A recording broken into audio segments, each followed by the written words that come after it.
For most of us, our home defines us. This is particularly so for older people whose home becomes their last vestige of life as they reminisce. It is a symbol of their receding personal identity and a memorial to their former lives. It is also a haven, a refuge, and a place of respite. Your parents tread these repetitive paths through their home, following the age-old domestic routines, sleep with that long-term before and after dark companion, their bed, and its accessories, and are surrounded by comforting memorabilia from the past. They awaken to familiar sounds and are reassured by the idea that their neighbours will always help. The car gathering dust in the garage is a painful memory of what once was. They fraternise with pesky pets, the African lovebirds, furry felines, or lazy Labradors. Their fate is as important as their own. When in need, their home is a friend indeed. I am happy to accept that as aspirational. But when does that mutate from utopia to dystopia? As your parents may live in a state of increasing introversion, their home will become a refuge, the proverbial castle, a bit like Mont Saint-Michel, untouched by the lapping tides of change or the dark scudding clouds above. They will cling to mutual self-sufficiency, but eventually, reality will climb the ramparts, lower the drawbridge, and drain the moat. The reality is the changing of the guard of responsibility.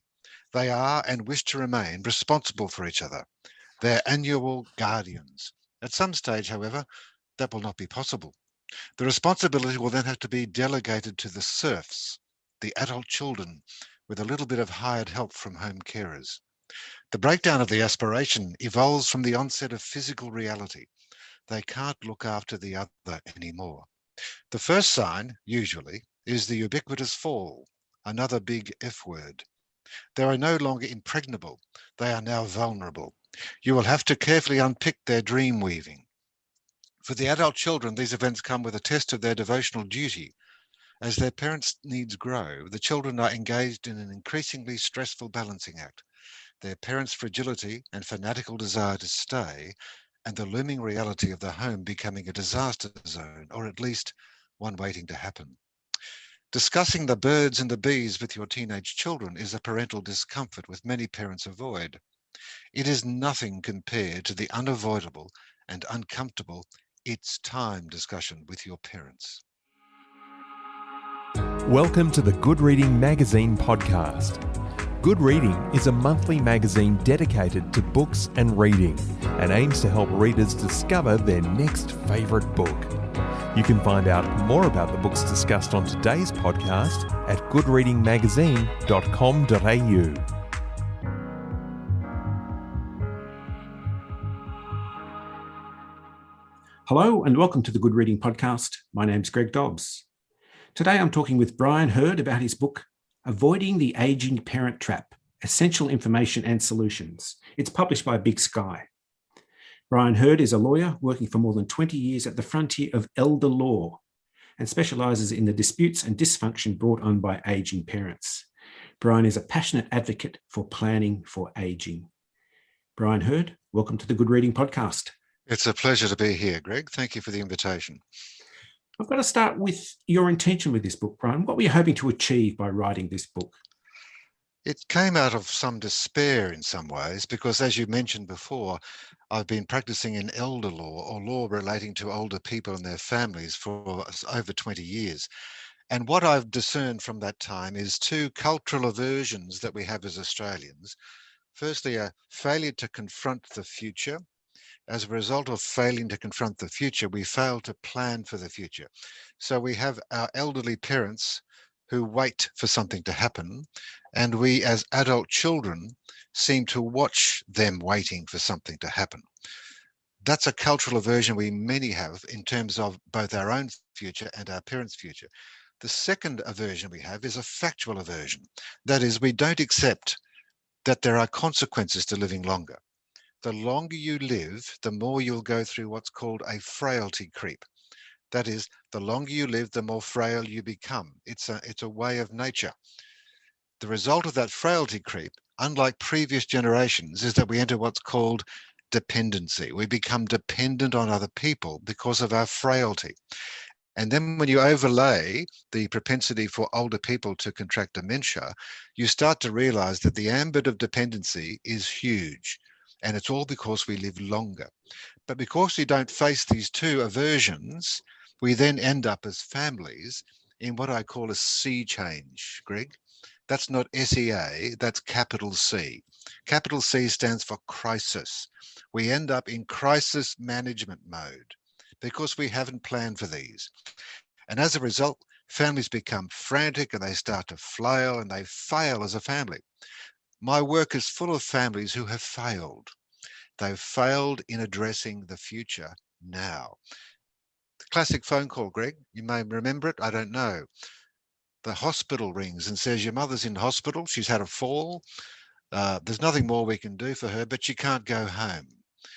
Now, if you're one of 6 children, if that's the first time you ever anticipated getting a phone call about your mum in those circumstances, and those 6 children are spread all over the world between Equatorial Guinea, Guinea-Bissau, Houston, Texas, etc., suddenly children are being called upon to come together, to collaborate, to cooperate in a time of crisis. And of course, as you would know, the worst decisions are made in the time of crisis.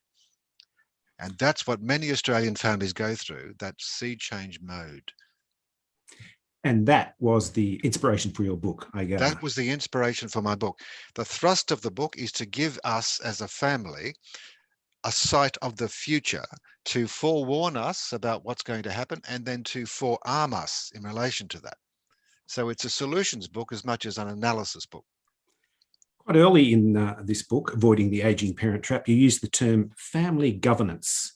What do you mean by that term, and what are its components? Family governance is taken from the corporate world in some ways, where they talk about corporate governance. So corporate governance is the corporate term for how you run a company well. So I apply that to the family. Of course, the family is like a business in itself, and it certainly becomes a business as our parents age. So I call it the business of family.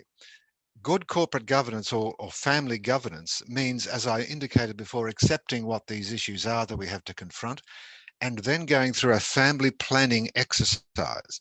I actually use an agenda with families. In fact, after my interview with you, I'm also going to be talking to a family about putting together what's called their family plan. You might have done some family planning earlier in your life, Greg. Well, I wish I had, but no, I didn't. Well, it's happening now. A lot of people have gone through family planning in another zone, as it were. So this is latter day family planning. And in these family planning governance exercises, we go through a standard agenda with the family about issues that they need to understand, to confront, and then to resolve.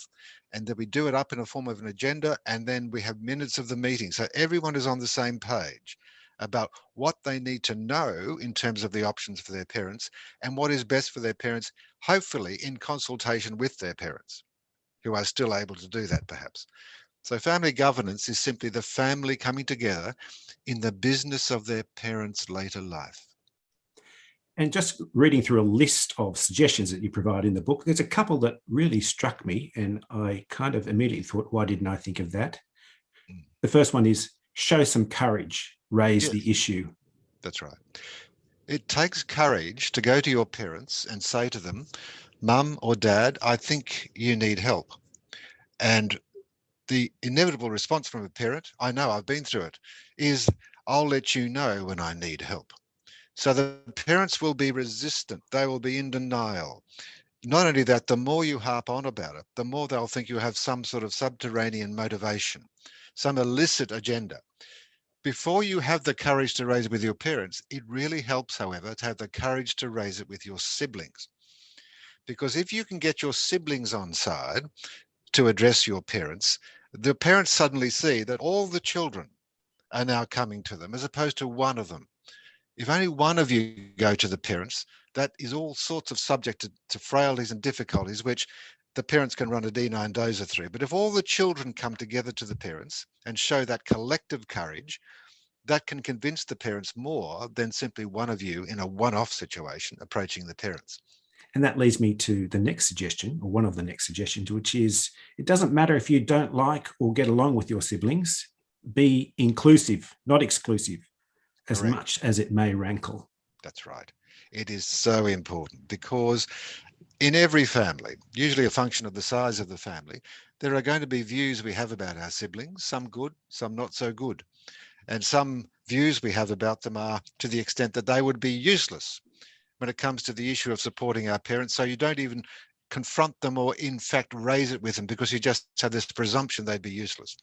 But once you start enforcing those enmities and jealousies, that then creates a whole new area of dispute between your siblings. And you haven't even got to your parents yet, because they're the next in line, as it were.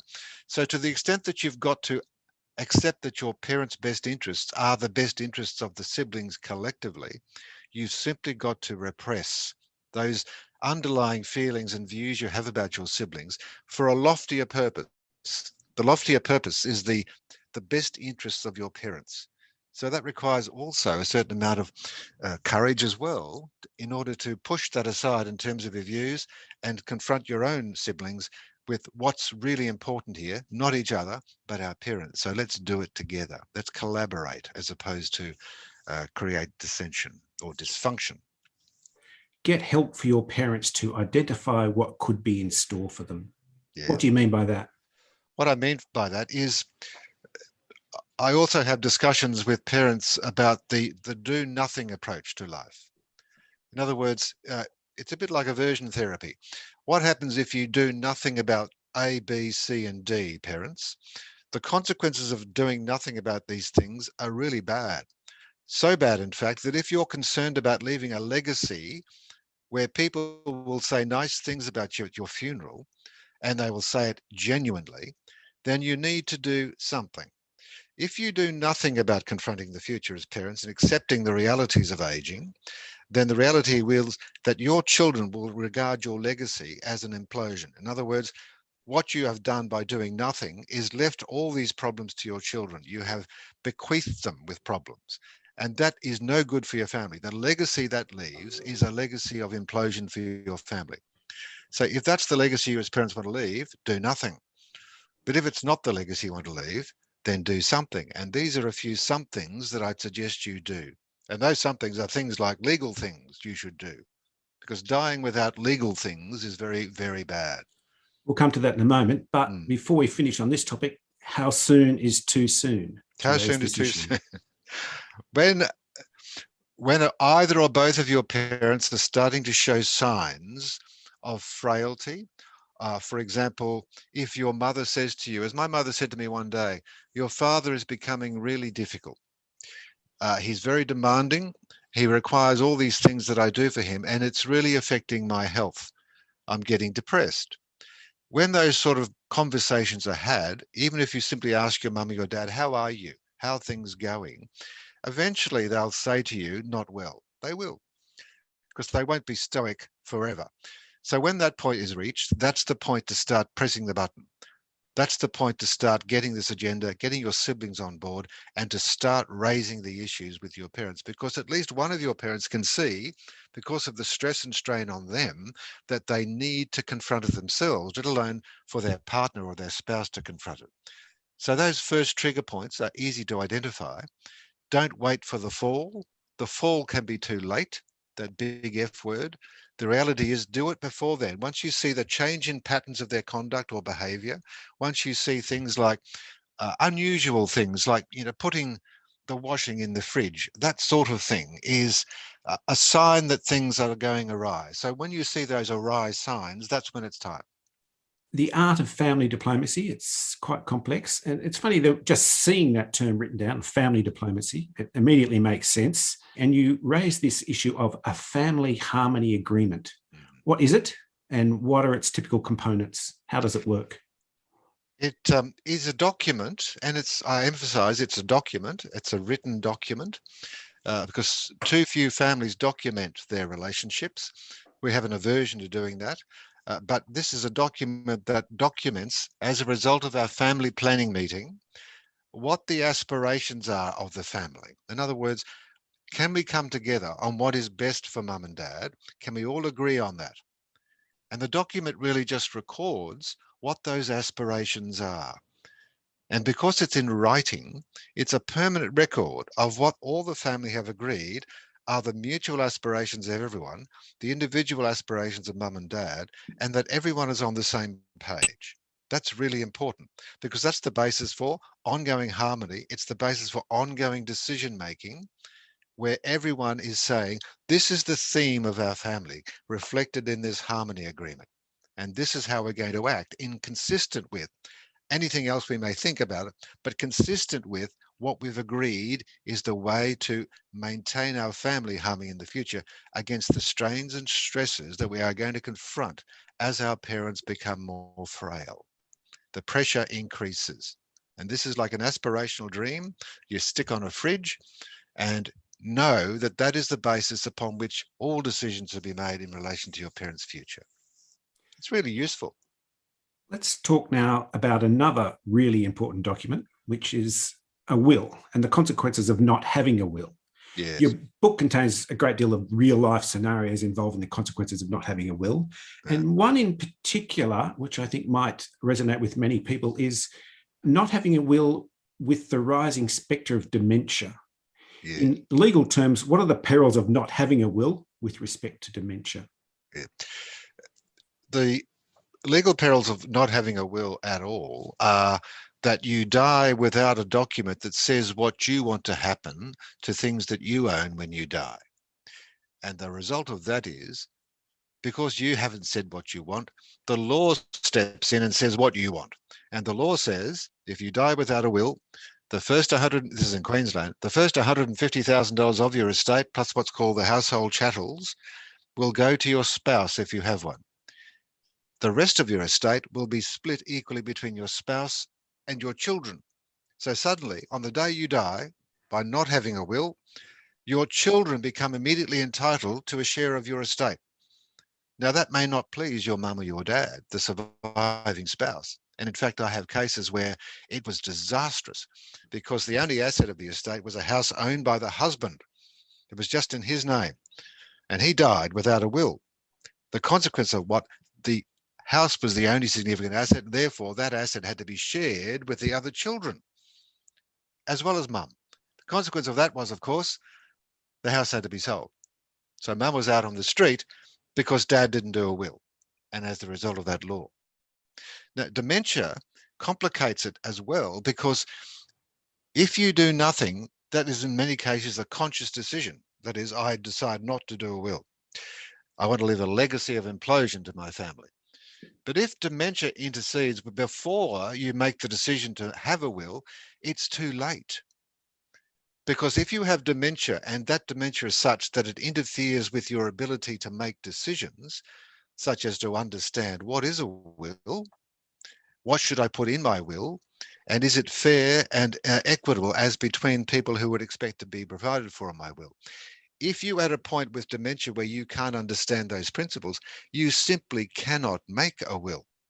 And as a consequence, a valid one. Therefore, you're left with this dying without a will consequence, which is, as I said, strewn with examples of families imploding because of the failure of a parent to do a will, or the failure to do it promptly, and that resulting in leaving it too late when they can't do one. So it's something to bear in mind, because dementia, as I understand it, over the age of 85, there's a 1 in 4 chance that we will suffer dementia. And the trouble is, many of us are getting to that magic age. So once you get to 85, the prospect of getting dementia is a 1 in 4. Now, if you accept that, presumably you should race off before you get to that magic age and do everything you need to do, because you've got a 1 in 4 chance, which is a high chance, of getting dementia after that age. And again, that's a fact, that we avert our eyes to that fact and we do not raise it with our parents. Mum, today is your 85th birthday. It's time. It's time to do something. This conversation is prompting me to do my will tomorrow. Do something. Brian. I want to talk about another subject now. And I was really astonished to read that men over 85 record the highest suicide rate of any age group or gender. Why is this? It's always a curious thing because the prospect of men surviving women in their 80s, is quite low. In other words, they call it the masculinity index, the number of males per 100 females. Up to the age of 80, the number of males normally exceeds the number of females. Once you get past the age of 80, that proportion reverses. So the number of females exceeds the number of males after the age of 80. So the number of males reduces over 80. And what you find with older men is that if they lose their spouse, for example, and they've been married for eons, they lose in some ways their rock. And they seem to react less favorably to the wife or the female spouse losing their husband. Somehow females can carry on better than a male who loses their spouse of many years. And the consequence of that is men are more fragile. I don't know whether it's the nature of our genes, but the reality is, despite the fact that they're traditionally seen as the stronger sex, the reality is they become the weaker sex once they get to that later age, because they have a dependency on their spouse that they lose. And when they lose that dependency, I saw it with my father, that dependency on my mother, which was very acute towards the end of his life. And it's something you didn't really see very much of in their early part of their life, but it became a significant part of his later life. So men find a great sense of loss when they lose their spouse, and they find a great difficulty in finding a new way forward, in finding new things to do, finding something to give them a reason to be, because they've lost the person who has given them a reason to be. And men are very poor at finding reasons to be at the age of 85, for example. So that can be the only reasonable explanation. They're just not the stronger sex anymore once you get past that age. A lot of this conversation and the contents of your book really are directing us towards what we might call the end and preparing for the end. Why should we prepare for the end rather than wait for it to happen? And what are the essential things we should attend to in preparing for the end? I've already perhaps alluded, Greg, to the consequences of not doing things properly in anticipation of the end. The reality is, if you don't do things properly and the end comes, what you leave on earth is a wrecking ball. Because you haven't done legal things, for example, the reality is your children have to pick up the cudgel and try and fix what you failed to fix. That legacy of doing nothing leaves nothing for them to admire you about, and leaves them in a situation where inevitably there will be disputes between them. Because where the children have to resolve the issue of your estate because you haven't done it yourself with a will, that is guaranteed. And I can tell you after 20 years of experience, that is guaranteed to result in disputation between those children. So in not doing something in anticipation of the end, you are leaving a legacy of lassitude and a legacy of loss for your children in terms of what they have to deal with. If you don't do a will, we've already talked about that. And if you don't do it properly, we've already talked about it. If you do one, but it can't be found, the reality is you haven't done one. So the reality is the sooner you do it, the better, because the sooner it's going to be that in that transition to heaven, you will leave back here on earth a family that still loves you because you've done the things that make them know that you love them. In other words, you want to leave them with an ordered life as opposed to a disordered life. And we never stop being parents, Greg. Right to the point of our death, we remain a parent. For many of us, not all of us, but many of us.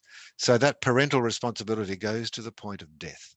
And if you don't take up that responsibility, you will leave what you don't want to leave as a parent, that is a family which implodes.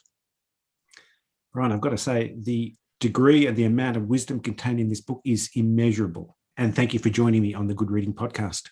Greg, it's been a pleasure, and thank you for the invitation. I've been talking with Brian Hurd about his book, Avoiding the Aging Parent Trap, Essential Information and Solutions. It's published by Big Sky and is available at goodreadingmagazine.com.au and all good bookstores. My name is Greg Dobbs, and thanks for listening. Subscribe to Good Reading print and online magazine at goodreadingmagazine.com.au.